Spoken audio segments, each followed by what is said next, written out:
This is Igbo Area TV. Please subscribe to our YouTube channel. Also click the bell icon. Nnamdi Kanu, IPOB leader, speaks on the Bishop of England putting on Isiagu Igbo attire. According to the IPOB leader, Nnamdi Kanu, and the bishop putting on Igbo attire in England, he said Biafra is here. In Portsmouth, England, bishops wore Isiagu, an ancient Igbo attire, during a mass.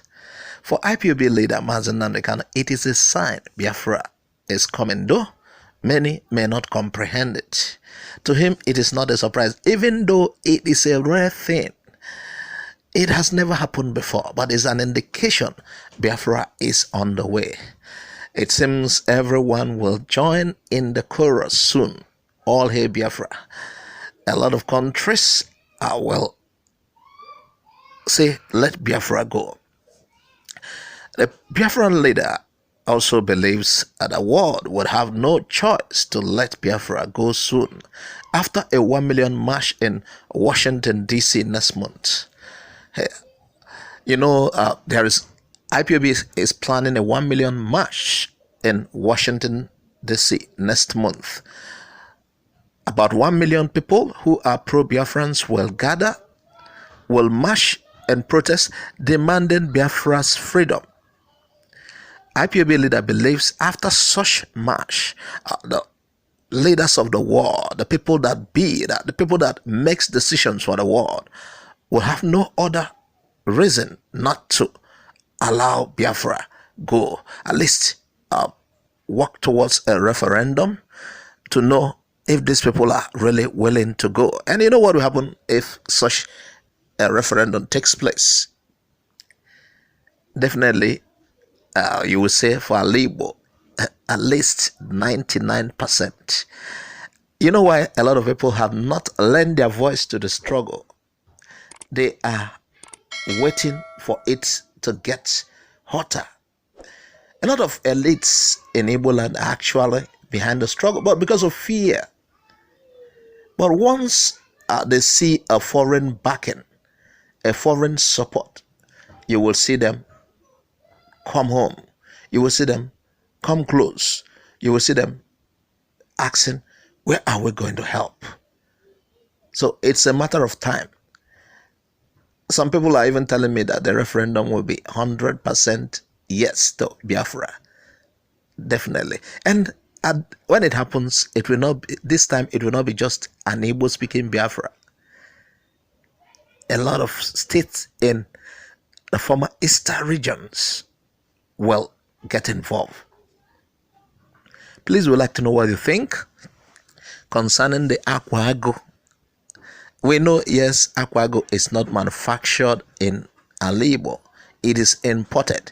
I think Igbos adopted it at a particular point in time in history. But then, what do you think that suddenly the priests in England, bishops, are wearing it? We'd like to know what you think. We also like to know what you think about the march, 1 million march in Washington that is coming. And we also want to know what you think, supposing there is a referendum in the Eastern region. What percentage do you think Biafra will get that will say yes to Biafra? And what percentage will say no? Please leave your comment on the comment section of this YouTube. The planned community policing introduced by the Nigerian Police is fraudulent and also a distraction, according to a former Deputy Senate President Ekweremmadu. Ekweremmadu, during a program on Channels TV, said he sympathizes with Nigerians, understanding we are living in denial. The security situation in the country is so bad, and it will get worse if nothing is done. It will get worse if the government continues handling it the way they are doing. What the government is currently doing in the name of trying to handle it is deceptive. That is according to Senator Ekweremmadu.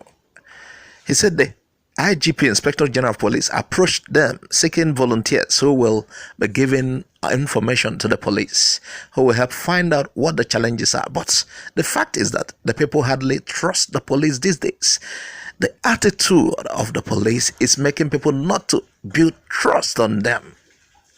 And you see what happened. It has been happening not just recently. You had the security forces are backing the headers to attack, giving them cover while they attack. So if you have some kind of information, you'll be afraid of passing it to the security agents because you don't know who is who. The situation is worrisome, where security outfits that are federal security outfits are backing people who are criminals, who are going out to cause carnage. So how do the police, they have to work on in a way, they have to do their work very well for people to build trust on them again. Because if you say community policing, you require to get you need information from the locals, people of that area. But people of that area has to first build trust in you. They have to be sure that their information will work, that you will make good use of it, that it won't be used against them. So Amotekun was, according to the senator, born out of failure of the federal police. The people had to arrange something by themselves to combat crime and the menace of headers invasion, going into your land, destroying your land, and still pose for a fight. Even they kill you. So Amotekun is different from what the government is planning in the name of community policing. And not just different, Amotekun, that kind of setup has what it takes to deal with the issue, unlike what the government is proposing. So we'd like to know what you think. Is this senator right in what he said? For me, I do concur. Yes. And I think Amotekun should be allowed to stay. And I hope other regions will be allowed to have their own security outfits. Now, the kind of situation we find ourselves, it doesn't just require state security. It's going to be a regional thing to be able to combat such menace, especially of the headers. It requires a regional security force. The other time, the Southeast governors gathered to discuss regional security outfit. The Inspector General of Police was there, and at the end of the meeting, the plan to start such outfits was called off. We'd like to know what you think about all of this. U.S. government blocks exposes Buhari's plan to give Abacha loot to KB Governor Bagudo, who helped steal the money. The disagreement may hamper future cooperation between the two nations to recover state money moved offshore by Abacha, who Transparency International estimates may have looted as much as $5 billion during his 1993 to 1998 rule. It is according to Bloomberg reports. Wow. So what happens was that the United States is opposing plans by the Nigerian government to hand over $100 million stolen by late military head of state Sani Abacha to KB State Governor Abubakar Bagudo. According to them, the disagreement may hamper future cooperation between the two nations to recover state money moved offshore by Abacha, who Transparency International estimate may have looted as much as $5 billion during his rule. A commitment by Nigeria to transfer the funds to KB State Governor Bagudu appears to undermine President Muhammadu Buhari's pledge to quell rampant graft in Africa's top oil producer. The U.S. Department of Justice says Bagudu was involved in corruption with Abacha. The DOJ, the Department of Justice, contends that the Nigerian government was hindering U.S. efforts to recover allegedly laundered money it says was traced to Bagudu. Buhari's administration says a 70-year-old agreement entitles Bagudu to the funds and prevents Nigeria from assisting the U.S., according to recent filings from the District Court for the District of Columbia in Washington. This case illustrates how complex and contentious repatriating stolen assets to Nigeria can be, said Matthew Page, an associate fellow at London-based Chatham House and a former expert for U.S. intelligence agencies.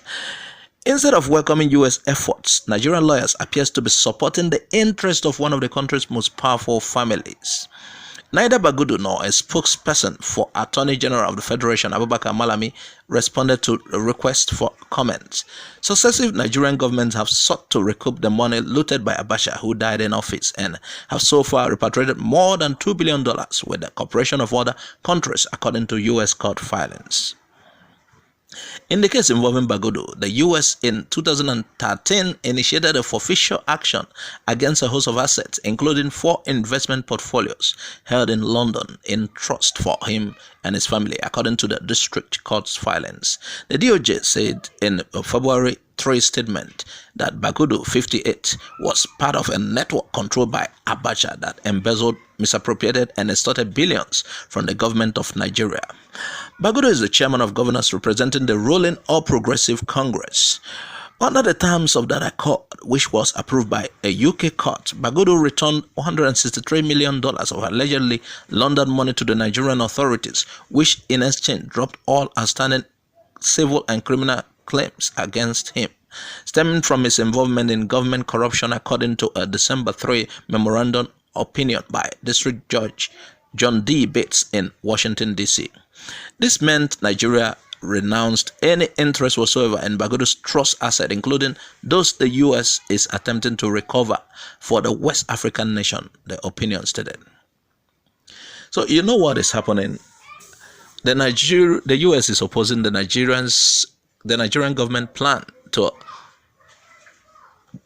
wire or to give the money that repatriated Abacha's fund, the money looted from Nigeria that was stacked in U.S. That they're planning to give the money to KB State governor, and U.S. says Nigeria is hampering their effort at recovering looted funds. Why will the money go to the governor? I would like to know what you think. Why will this money be wired to this governor? Why didn't the Attorney General and the rest respond when sought for comments on this particular issue? What is happening to the Nigerian Anti-Graft Agency? They say they are fighting crime, yet the money now repatriated is about being wired to a state governor. Please, we would like to know what you think about this. Thanks for watching Igbo Area TV. Please subscribe to our YouTube channel. Also click the bell icon. Like our Facebook page. Join our Facebook group. Follow us on Twitter and Instagram. Bye for now.